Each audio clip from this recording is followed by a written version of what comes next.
자, 그 다음에 26번은요. 26번은 그 인과 시스템에 관련되는 내용입니다.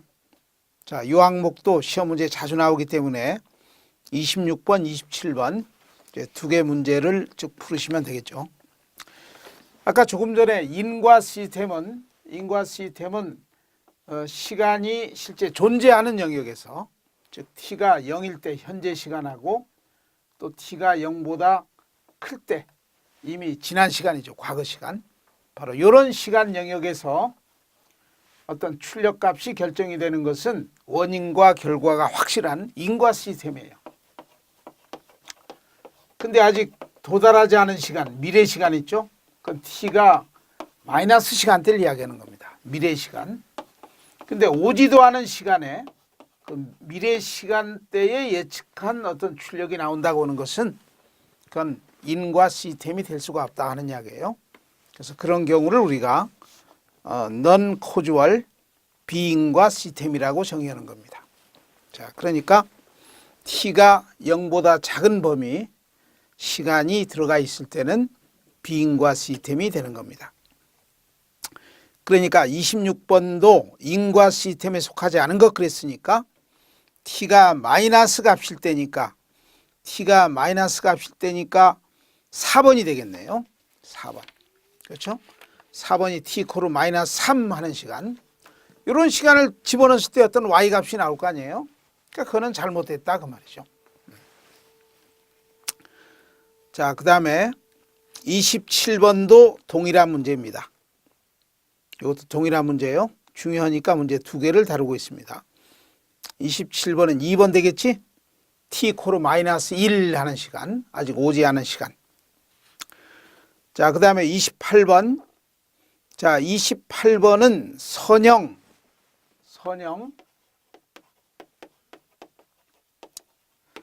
선형 시스템에다가 시변.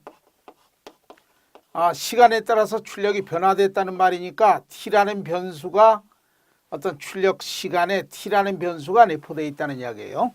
시변. 그 다음에 인과 시스템. 그렇지. 인과 시스템은 오지 않은 미래 시간 항목은 없는 겁니다. 바로 이걸 만족하는 시스템식을 고르세요. 요 말이에요. 이걸 만족하는 것은 이것은 4번이 되겠네. 4번의 첫 번째 항이 txt에서 t가 있죠. 시변이 되고 그 다음에는 전부 1차 함수 아니에요. xt 하는 거, x 제곱 t 하는 제곱이 아니라 제곱 3승하는 것은 비선형입니다. 그러니까 xt 하는 항이 있으니까 선형이 됐고 인과 시스템이네. 그렇죠? t 코로 1, t 코로 0 인과 시스템. 4번이 되는 겁니다. 자, 29번에 에너지 신호도 아니고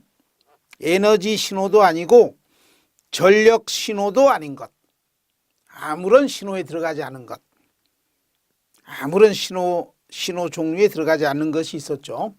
1번 ft 코로 t. 그렇죠. t는 1차 함수적으로 계속 비례하는 겁니다. 그러니까 시간도 무제한이고 크기도 점점 커지는 이것은 에너지도 무한대되니까 에너지 신호가 안 되는 거고 어떤 주기를 갖고 있지 않기 때문에 전력 신호가 될 수 없는 겁니다. 1번은 맞습니다. 2번 익스포넨셜 t라는 거 있죠? 자, 요것도 그림을 그리면 어떻게 돼요? t가 0이면 1입니다. t가 크면 클수록 점점 지수함수적으로 커지겠지. t가 마이너스로 가면 0으로 가죠? 0으로. 그러면 이런 꼴이 되겠네. 이런 꼴 아니에요? 그러니까 이게 시간이 지나면 지날수록 값이 점점 커지는 거니까 사용한 시간을 무한대로 잡았을 때 일정한 값이 나오면 에너지가 얼마다 이렇게 하는 거죠. 근데 t가 무지무지 커질수록 무한장막 커지니까 에너지 값이 무한대가 돼버립니다. 그러니까 에너지 신호가 안 되는 거예요. 또 주기를 갖고 있지 않은 신호고 전력 신호도 안 되는 겁니다. 이렇게. 그러니까 이런 함수가 바로 아무런 쪽에 들어가지 않습니다. 그리고 델타 펑션도 그렇지. 델타 펑션의 크기가 하늘만큼 아니야. 무한대. 그렇죠? 그러니까 에너지가 무한대꼴이 돼버릴 거 아니에요. 그래서 이것도 아무런 신호에 들어가지 않는 겁니다. 이런 거 있죠. 그리고 요것도 마찬가지. 그렇죠? 또 램프 신호라는 것도 마찬가지입니다. 어디에도 속하지 않는다. 그러니까 29번은 4번 UT라는 신호 있죠? UT. 계단함수는 뭐지? 계단함수는 크기는 얼마로 정해져 있고 시간은 무제한 아니에요. 시간은 무제한. 그러니까 계단함수는 상수함수나 계단함수는 전력신호라고 했습니다. 그러니까 4번이 답이 되겠죠. 자, 30번은요. OX 문제예요. 자, 우함수를 풀이에 변환시키면 우함수가 됩니다. 이건 우리 이론 시간에 쭉 설명했으니까 우리 이론 교재도 참고로 보세요. 기함수를 풀이에 변환시키면 기함수가 됩니다. 그 다음에 우함수끼리 곱하거나 나누면 우함수가 돼요. 또 기함수끼리 곱하거나 나누면 그거 역시 우함수가 됩니다. 근데 하나는 우함수, 하나는 기함수가 돼서 곱하거나 나누면은 기함수가 되는 겁니다. 이건 참고로 보세요. 만약에 시험 문제에 우함수를 풀이에 변환하면 어떻게 됩니까? 우함수다. 기함수를 풀이에 변환시키면 어떻게 됩니까? 기함수다. 할 수 있죠. 자, 그 다음에 31번. 자, 31번은 4번이 옳습니다. 기함수와 기함수 곱하면 우함수가 된다고 했지? 근데 우함수나 우함수나 다른 성격의 함수를 곱하면 기함수가 된다고 했습니다. 그렇죠? 그러니까 31번은 4번만 옳습니다. 4번. 자, 32번은요. 32번은 UT하고 델타 펑션이 합성이 되어 있습니다. UT하고 델타 펑션이 합성이 되어 있지? 자, 32번은 FT라는 신호가 UT하고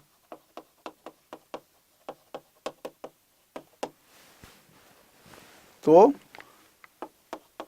델타 펑션이 이렇게 합성이 되어 있는 신호입니다.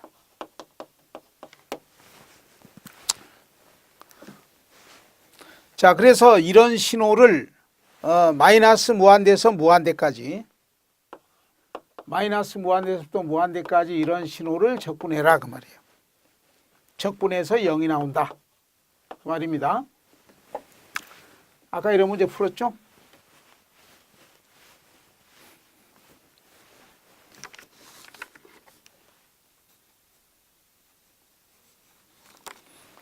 자, 이거 UT하고 T-3은 어떻게 되나요? UT는 0보다 클 때 크기가 1이다 이렇게 되고 T-3은 3보다 클 때 1인데 마이너스니까 밑으로 가지? 이렇게 가니까 이 부분이 없어집니다. 요거만 남네. 이거 0이고 3이 되고 요 크기는 1이니까 이거 적분하는 거니까 적분하면 뭐가 돼? 면적이죠. 3 곱하기 1. 그렇죠? 그러니까 요거 적분하면 3이 됩니다. 3 곱하기 1, 3. 빼기 요거지? 인테그랄 마이너스 무한대에서부터 무한대까지 마이너스 K.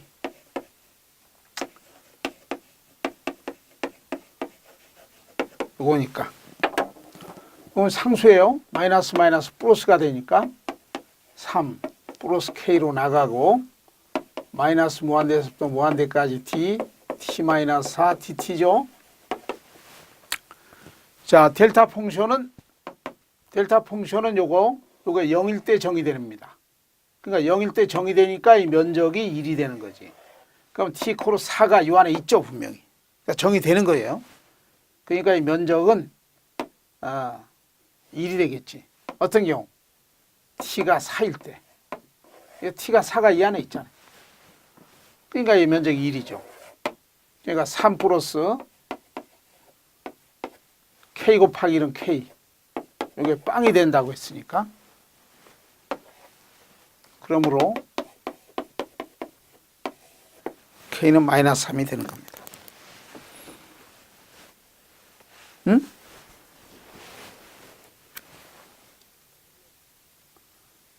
가면서 어디 틀렸네? 자, 요 값은 3이고 마이너스 k. 그렇죠. 마이너스 k니까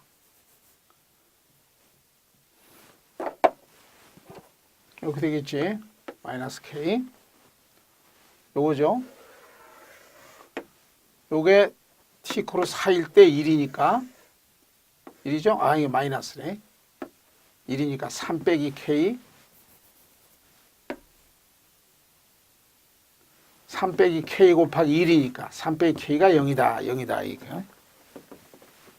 k는 3이 되겠네. 3. 자, 33번. 자, 33번. 33번은 어떻게 되나요? 마이너스 무한대에서부터 무한대까지 xt라는 어떤 입력 신호하고 델타 펑션을 곱했습니다. 그래서 적분을 시켰어요. 그러면은 요 델타 펑션이 t가 0일 때만 정의되는 거 아니에요? 크기가 무한대로 정의되는 거지. 그리고 면적은 이게 적분이 면적 아니에요? 면적은 1이죠. t가 0일 때 1이니까 xt에도 t 코로 0을 대입해야 되겠지. 곱하기 이 적분은 1이니까 그건 x0의 값을 나타내 주는 겁니다. 델타 펑션에서 t가 0일 때 정의되니까 이런 신호에 0을 대입한 값으로 나타나게 해주는 것이다. 이게 A번이 돼요. 자, B번도 마찬가지입니다. B번은 여러분들이 해보세요.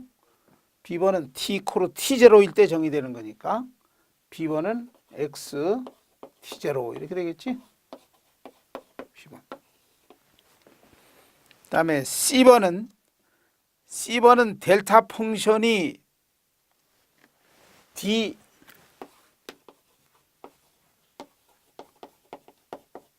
요겁니다. 요때는 요게 0일 때 정의되니까 t 코로 마이너스 1일 때 정의가 돼. 근데 구간이 이렇게 돼 있더라면 t가 마이너스 1이 있어요. 그럼 요 1이다 이렇게 면적 1이다 이렇게 되는데 요 구간이 또 이거하고 틀려. 구간이 0부터 무한대입니다.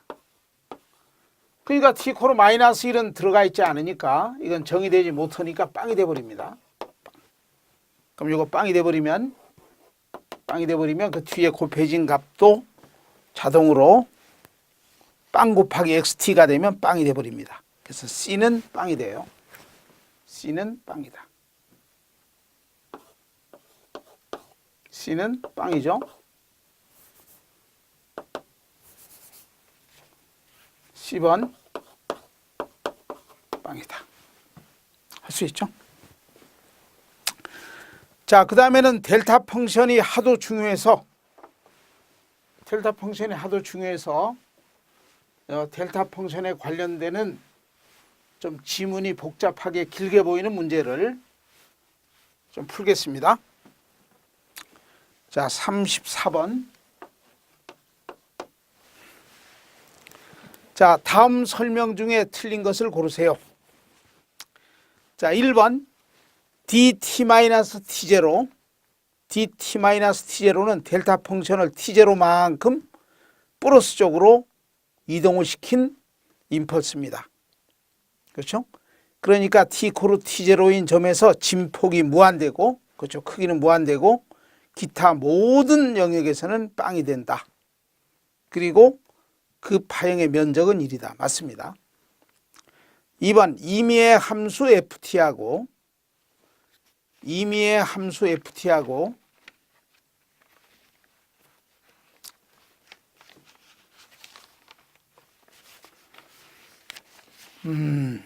임의의 함수 ft하고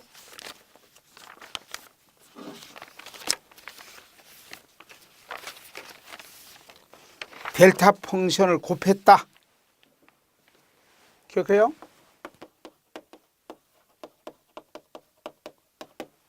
기억하나요? 그러면 이게 어떤 때 정의돼요? T0일 때만 정의될 거 아니에요. 이게 적분을 하게 되면. 요때만 요게 정의됩니다. 그러면 요 면적이 1로서 나오는 겁니다. 그러면 요 FT에도 자동으로 T가 T0일 때만 정의되니까 결국은 1 곱하기 요게 FT0 하는 요 값이 나오게 해주는 겁니다. 자, 3번. A 곱하기 델타 펑션 T-T0, T0만큼 이동했죠. 그럼 T 코로 T0에서 정의가 돼서 면적은 넓이는 A가 되겠지. A 곱하기 1이니까 A 곱하기 1, 즉 A가 되는 임펄스다. 맞습니다. 4번에 임펄스, 이것도 A 델타 펑션 T0만큼 이동했다. 그럼 이 T0만큼 이동한 델타 펑션의 주파수 스펙트럼은 모든 주파수에 대해서 균일한 성분을 가지며, 그 말이죠. 그러니까 이게 A 델타 펑션 T-T0 아니에요? 자, 이러한 델타 펑션을 풀이에 변환시키면, 그렇지? 풀이에 변환시키면 어떻게 되느냐, 그 말이죠. 우선 델타 펑션을 풀이에 변환시키면은 1이었죠. 델타 펑션 풀이 변환시키면 1 아니에요? 그런데 이것은 기본함수가 요놈은 1이에요. 근데 시간의 천이 아니에요? 시간의 천이는 주파수 영역에서 지수함수가 곱해진다고 했어요. 그러니까 이거 기본함수로 봐서 풀이 변환시키면 1이죠. 1인데 T0가 붙었으니까 시간의 천이는 주파수 영역에서 지수함수 형태가 곱해지는 것이다. 그래서 주파수 천이는 반대다. 볼을 반대로 온다. 시간의 천이는 볼은 그대로다. 기억합니까? 그러니까 이게 마이너스 T0니까 반대다 그랬어. 그러니까 J 오메가 마이너스 T0가 아니고 반대니까 플러스 T0 이렇게 되는 겁니다. 이렇게. 그러니까 이것을 풀이에 변환시키면은 이런 꼴이 되는 거예요. 1일 때는 A니까 이렇게 A가 되겠지. 되겠죠? 풀이에 변환시키면 이렇게 돼요. 그래서 이걸 풀이에 변환시키면은 주파수 스펙트럼은 모든 주파수에서, 이 크기가 A 아니에요? A가 되니까 이때는 크기가 아니고 면적입니다. 이게 A. 이게 1이면 1인데 요건데 주파수 영역에서. 그러니까 주파수 스펙트럼 상에서 보면은 모든 주파수에서 스펙트럼이 균일하다 그 말이에요. 그러니까 모든 주파수 성분을 내포하고 있는 함수다. 시스템 함수다. 그 뜻입니다. 이렇게 되겠지. 근데 이건 A니까 이건 A다 이렇게 되겠죠. 상수가 되는 겁니다. 그러니까 주파수 스펙트럼 구조는 주파수에 무관하게 상수다. 모든 주파수를 내포하고 있다. 이 말입니다.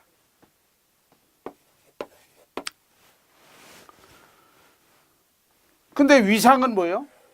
위상은 요만큼이 붙었으니까, 그렇지? 위상은 이만큼 붙은 거 아니에요? 그래서 위상 스펙트럼은 주파수에 반비례하고 그 개수는 2파이 T0다.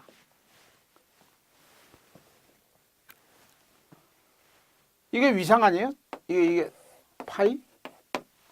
그렇지? 그러니까 위상은 이거 0도죠. 상수는 0도. 0도에다가 이거 곱해졌으니까 이건 0도 위상입니다. 0도 위상 곱하기 요 각도가 이거 아니에요? 이거 제 세타니까. 세타가 오메가 T0예요. 그럼 곱하기는 더하는 거지. 그러니까 위상은 오메가 T0. 오메가는 2파이F니까 T0 이렇게 되지. 그러니까 위상은 요거다. 근데 주파수에 비례하는 거죠. 위상은 요거다. 그러니까 틀렸죠. 주파수에 반비례하고 틀렸지. 비례하고 그 개수는 2파이 T0. 2파이 T0가 아니고 2파이 FT0. 요게 위상이니까. 4번이 틀렸습니다. 자, 그 다음에 35번. 옳은 설명을 고르세요. 자, 델타 함수의 주파수 스펙트럼은 델타 펑션을 주파수 영역에서 관측하면 이 말이에요. 풀이에 변화시켜야 관측이 되겠지. 그러면 전 대역의 주파수를 내포하고 있습니다. 균일한 특성입니다. 주파수 스펙트럼을 보면 모든 주파수 성분을 내포하고 있다. 그러니까 시스템 함수다 그 말이에요. 그러니까 어떤 시스템에 델타 펑션을 집어넣어 가지고 나온 출력을 풀이에 변환시키면은 전 대역을 갖고 있는 주파수 성분을 갖는 그런 주파수 스펙트럼을 갖기 때문에 어떤 시스템 내부가 어느 주파수는 잘 통과시키고 어느 주파수는 잘 못 통과시키고 하는 어떤 시스템의 주파수 특성을 낱낱이 관측하게 해줄 수 있는 시스템 함수다 그 뜻입니다. 그러니까 주파수 스펙트럼 구조는 평탄한 특성입니다. 전 주파수 대역을 내포하고 있다 그 말이에요. 그러니까 1번은 틀렸습니다. 주파수가 높아질수록 크기가 감소한다. 틀렸죠? 진폭 스펙 크기의 그 구조가 바로 평탄한 특성입니다. 2번 임펄스 응답을 알고 있는 경우에 이것을 이용해서 임의의 입력 신호에 대한 출력 파형을 구할 수 없다. 틀렸죠? 임펄스 응답 HT를 알고 있다고 하면 어떤 입력 신호가 들어온다고 그러면 XT가 들어온다고 그러면 XT하고 임펄스 응답을 컨볼루션 시킨 값으로 출력 값을 찾아낼 수 있다 그 말이에요. 그러니까 임의의 입력 신호 XT에 대한 출력 파형을 이런 연산시키면 출력 파형을 찾아낼 수 있다 그 말입니다. 그 다음에 3번 임펄스 응답의 풀이의 변화는 통신로의 주파수 특성과 같다. 맞는 거죠? 임펄스 응답을 풀이에 변화시켰다. 그렇지? 그러면 주파수 특성이 낱낱이 나타나겠지. 평탄한 특성이 나타나겠죠. 그다음에 4번 델타 함수를 통신로에 입력으로 주었을 때 출력을 스텝 응답이라고 한다.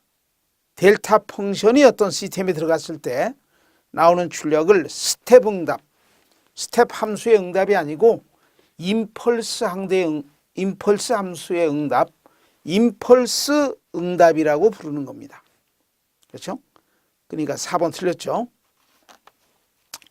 자, 그 다음에 36번 다음 중에 옳지 못한 항목을 고르세요. 자, 1번 임펄스 응답이라는 것은 HT를 이야기하는 겁니다. HT. 임펄스 집어넣었을 때 시간 영역에서 출력 YT는 HT가 나오더라 그 말이에요. 이건 시간 영역에서 응답을 이야기하는 겁니다. 임펄스 응답은. 그러니까 임펄스 응답을 역풀이에 변환시키면이 아니고 풀이에 변환시키면 그래야지. 풀이에 변환시키면 그렇게 되면 전달 함수를 주파수 영역으로 나타낸 전달 함수를 구할 수 있다. 뭐 이렇게 표현해야죠. 왜냐하면 임펄스 응답 자체가 시간에 임펄스 응답 자체가 어떤 시간의 함수인데 이걸 역풀이에 변환시킨다는 말은 말이 안 되는 거 아니에요? 풀이에 변환시켜야 주파수 영역으로 바뀌는 거고 또 주파수 영역으로 바뀌어진 그런 어떤 스펙트럼 그 주파수 스펙트럼 신호를 역풀이에 변환시키면은 시간 응답이 나온다. 그러면 맞는 거지. 그렇죠?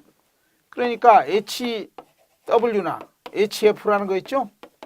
이게 주파수 영역으로 되어 있는 거 아니에요. 이것을 역 풀이에 변환시키면 시간 영역의 임펄스 응답이 나온다. 이런 맞는 거지. 그렇죠? 이거 요놈을 풀이에 변환시켜야 주파수 영역의 응답이 나온다. 이래야 맞는 겁니다. 그러니까 1번은 틀린 겁니다. 자, 2번 시간 영역에서 단위 임펄스를 인가해서 시간 영역에서 단위 임펄스를 인가해서 시스템을 실험할 수 있다. 맞죠? 단위 임펄스 집어넣었을 때 출력 나오는 것이 응답이라고 하는 거 아니에요? 그게 HT 아니에요? 그 HT 가지고 요걸 풀이에 변환시키면은 스펙트럼 구조를 낱낱이 알 수 있으니까 시스템을 시험할 때 쓸 수 있다. 맞습니다. 3번 입력에 단위 임펄스를 가했을 때 출력에 나오는 응답을 임펄스 응답 HT라고 한다. 맞죠? 4번 델타 함수의 주파수 스펙트럼은 델타 함수를 주파수 영역으로 표현하면 그 말이죠. 델타 함수를 풀이에 변환시키면 주파수 스펙트럼이 나올 거 아니에요. 그럼 평탄한 상수가 되는 거죠. 전 대역을 내포하는 주파수에 관계없이 일정한 크기를 갖고 있는 분포를 갖게 되는 것이다. 맞습니다. 그래서 1번이 틀렸습니다.